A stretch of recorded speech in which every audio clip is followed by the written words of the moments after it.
একটা অন্যায় তো বাংলাদেশে 1999 জন বাপ মা করেন। বেশিরভাগ বাবা মা এই জায়গায় এসে ভালো মানুষের পরিচয় দিতে পারেন না, মুসলমানের পরিচয় দিতে পারেন না। কিয়ামতের ময়দানে বহু হাজী সাহেব বাবা, বহু গাজী সাহেব বাবা, বহু দাড়িয়ালা বাবা, বহু তাহাজ্জুদ গুজার বাবা, বহু নেকামলকারী বাবা, বহু দানকারী বাবা, বহু কোরআন তেলাওয়াতকারী বাবা, বহু জিকিরকারী বাবা, বহু নেককার বাবা, বহু মসজিদ প্রতিষ্ঠাকারী বাবা, বহু মাদ্রাসা প্রতিষ্ঠাকারী বাবা, বহু আলেম বাবা আল্লাহর কাছে ধরা পড়ে যাবে এই একটা জায়গাতে যে ছেলেকে সম্পদ দিয়েছেন, সম্পদে মেয়েকে দিয়ে যান নাই। নিজে যে জীবিত থাকতে অন্যায় করে গেছেন, সেটা হলো সম্পদ থেকে মেয়েকে বঞ্চিত করা। মনে করে যে মেয়েকে দিলে লাভ কি, এটা তো পরের বাড়িতে চলে যাবে, ঠিক না? অথচ আল্লাহ রাব্বুল আলামিন বলেছেন, আবাউকুম ওয়া আবনাউকুম লা তাদরুন আইয়ুহুম আকরাবু লাকুম নাফা। তোমাদের সন্তান, তোমাদের পিতামাতা কে তোমাদের কত বেশি উপকারে আসবে তোমরা জানো না।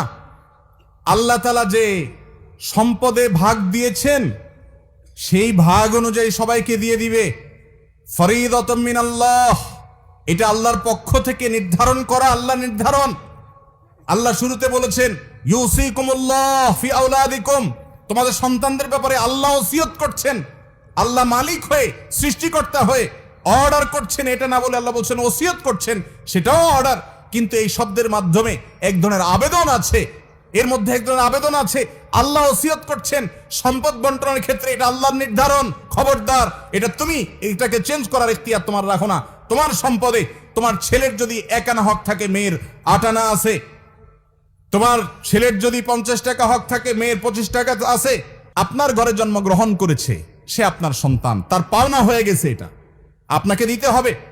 এমনকি সে যদি আপনার কথা না মানে, সে আপনার প্রতি খেয়াল না রাখে, তারপরও তাকে হক দিতে হবে। এটা আল্লাহর নির্ধারণ, আপনি এটাকে চেঞ্জ করার কোনো অধিকার রাখেন না।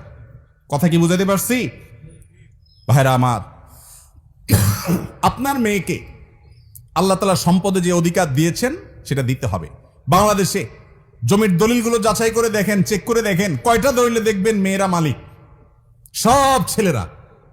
মেয়েদের প্রতি আমরা অত্যাচার করছি, অবিচার করছি, তাদের অধিকার দিচ্ছি না। তাদের অধিকার দিতে হবে। বাবারা, বান্দার হক বড় ডেঞ্জারাস, বড় ডেঞ্জারাস। ইয়াউমা ইয়াফিরুল মারউ মিন আখিহি ওয়া উম্মিহি ওয়া আবিহি, কিয়ামতের দিন সন্তান বাপকে দেখে পালাবে, ছেলে মেয়ে পরিচয় দিবে না সেদিন।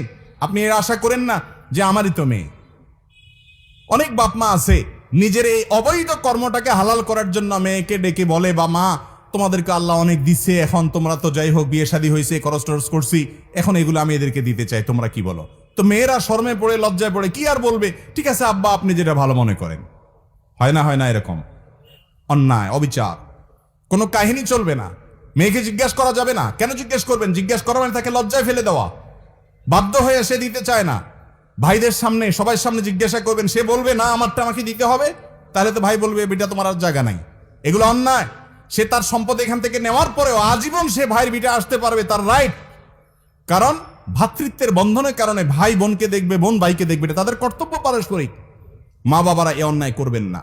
সম্পদ দেওয়ার ক্ষেত্রে বৈষম্য করবেন না, বান্দার হক নষ্ট করা হয় এক্ষেত্রে। সন্তানের বিষয়ে এটা খেয়াল রাখবেন। এর পাশাপাশি সন্তানের মধ্যে সমতা বজায় রাখতে হবে। একজনকে মহব্বত করতে গিয়ে আরেকজনকে জুলুম করতে পারেন না। বিদেশ থেকে এক সন্তান টাকা কামাই করে পাঠাইছে, সারা জীবন টাকা আপনার নামে পাঠাইছে, আপনি জমি লিখে দিলেন আপনার নিজের নামে, এরপরে যেগুলো টোটো করে এলাকায় ঘুরছে ওইগুলোকেও জমির ভাগ দিয়ে দিলেন, আর ওই বেচারা তার জীবন শেষ করলো কামাই করতে করতে। এরকম জুলুম অনেক বাপমা করেন কি করেন না? এগুলো করা যাবে না। ইনসাফ করতে হবে, যার যতটুকু হক তাকে ততটুকু দিতে হবে।